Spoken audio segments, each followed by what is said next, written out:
Selamat siang pemirsa, kembali lagi bersama saya Kristi dan Hmm. masih bersama dengan Prof. Suharso. Prof, Ya. kita masih membahas tentang kerjasama. Lalu bagaimana nih Prof, strategi kerjasama yang akan dijalankan oleh Unila ke depannya? Oke, jadi strategi kerjasama ini kan yang kita lakukan itu pertama dengan yang top 100 antara perguruan tinggi itu kita lakukan yang seperti itu.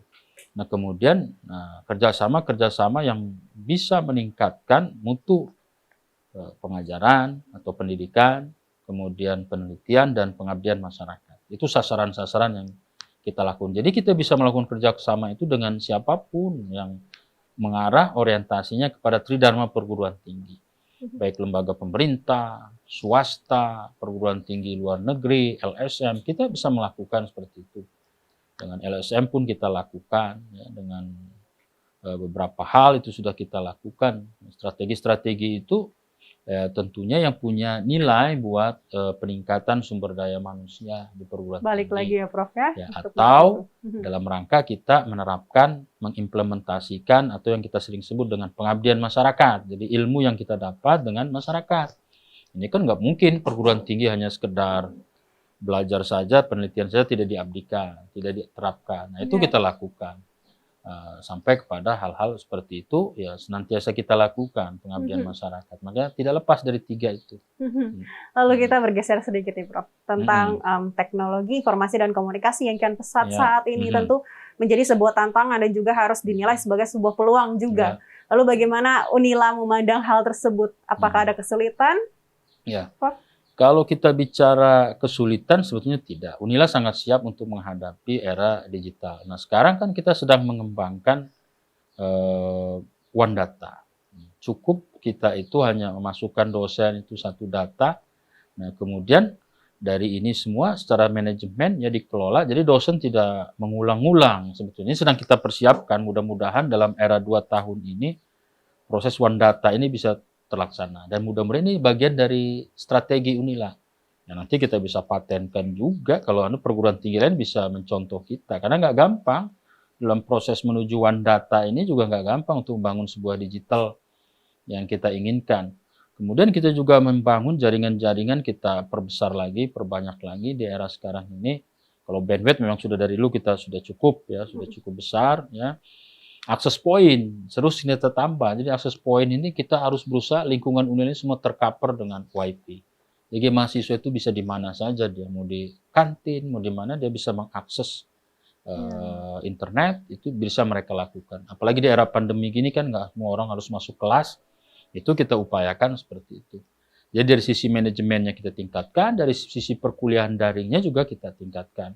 V-class kita, virtual class kita, nah begitu di era pandemi itu sangat dahsyat, bisa ribuan itu yang mengakses V-class kita.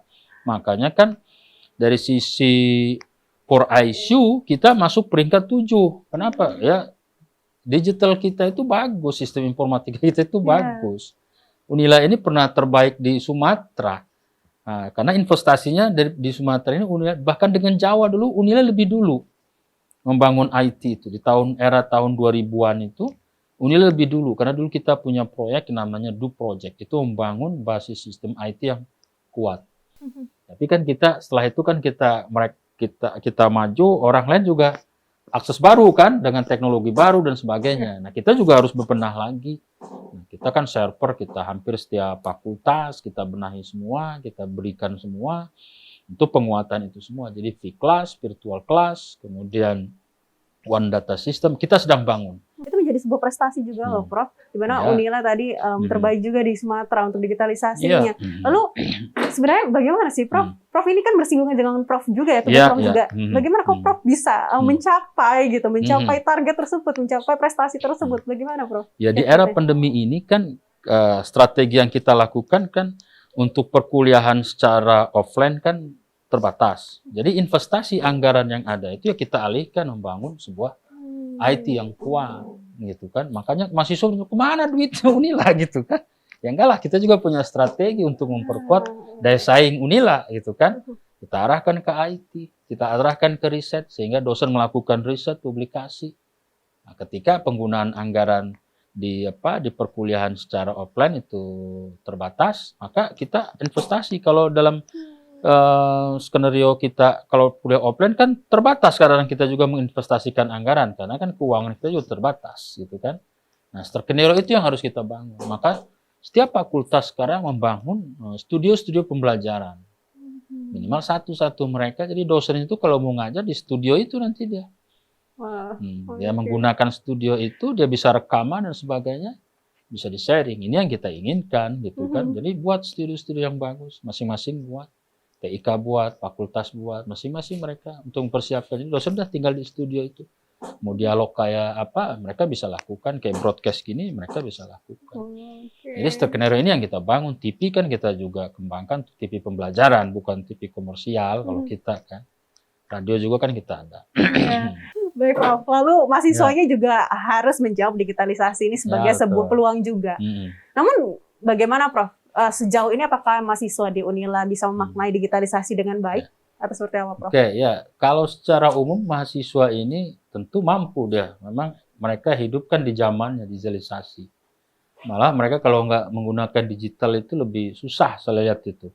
Kesiapan mereka kita juga memfasilitasi. Jadi pengaduan segala macam cukup lewat HP mereka itu. Jadi by digital bisa, semua by digital mereka bisa laporan, keluhan apa, masalah apa, bertanya apa lewat digital semua mereka bisa lakukan dan ada kewajiban kita untuk menjawab secepat mungkin. Nah, dosen juga kan kalaupun absen dia cukup lewat digital aja.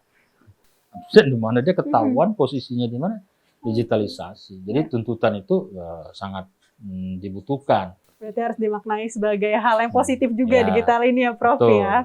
Oke, baik Prof, yang terakhir Prof. Sebenarnya apa nih harapan dari Prof sendiri bagi mahasiswa dan juga sivitas akademika yang ada di Universitas Lampung untuk lebih meningkatkan berinovasi, kreatif, apalagi di tengah pandemi saat ini? Silakan Prof. Jadi ini merupakan sebuah tantangan bahwa dengan pandemi ini saja sebuah tantangan bagi kita bahwa perguruan tinggi itu setidaknya dia dituntut untuk berpikir lebih jauh dalam menghadapi setiap tantangan. Jadi tantangannya belum ada, dia harus sudah pikirkan terlebih dahulu. Jadi prediksi hal-hal yang akan datang itu harus dipikirkan. Jadi kita siap menghadapi segala sesuatunya. Kalau kita tidak siap menghadapi seperti itu, ya kesulitan kita akan berhadapan dengan itu semua. Jadi inovasi itu penting. Nah, perguruan tinggi nggak bisa stagnan, diam di tempat, tapi dia harus senantiasa berinovasi. Dan tidak hanya 1-2 orang yang seharusnya melakukan inovasi, tapi semua level, baik dari dosennya, tenaga pendidikannya, kemudian mahasiswanya. Tentu yang paling diharapkan dosennya, karena dia akan menularkan. Dosen inovasinya bagus, nanti mahasiswanya juga akan bagus hasilnya. Kemudian teknik juga mengikuti, teknik juga nggak boleh diam di tempat, karena dia harus bisa mengimbangi kemampuan itu, baru perguruan tinggi itu bisa hidup dan punya dinamika untuk menghadapi sebuah tantangan zaman. Dan apapun masalahnya, kita akan bisa hadapi.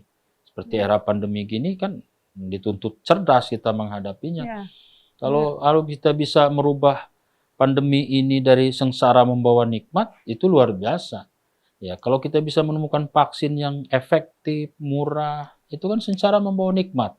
Bisa diekspor. Nah, itu siapa yang bisa melakukan itu? Ya peneliti di perguruan tinggi ataupun lembaga riset yang ada. Cuma itu yang bisa. Kalau di pemerintahan mereka kerja rutinitas lebih banyak, tapi kalau dosen itu berinovasi, memikirkan sesuatu dengan para penelitinya, itu tuntutan karena gudangnya orang yang berpendidikan kan perguruan tinggi ini, yang disekolahkan ke luar negeri, ya kan, sampai S3, itu tuntutan untuk menghadapi semuanya harus bersinergi ya Prof ya, biar lebih maju lagi ya Prof ya. Tentunya dosen yang berkualitas akan menghasilkan mahasiswa yang berkualitas juga ya Prof.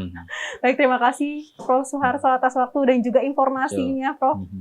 Pemirsa Metro TV Lampung, usai sudah perjumpaan kita pada episode kali ini, tetap patuhi protokol kesehatan. Saya Kristi beserta seluruh kru yang bertugas pamit undur diri, salam sehat dan sampai jumpa.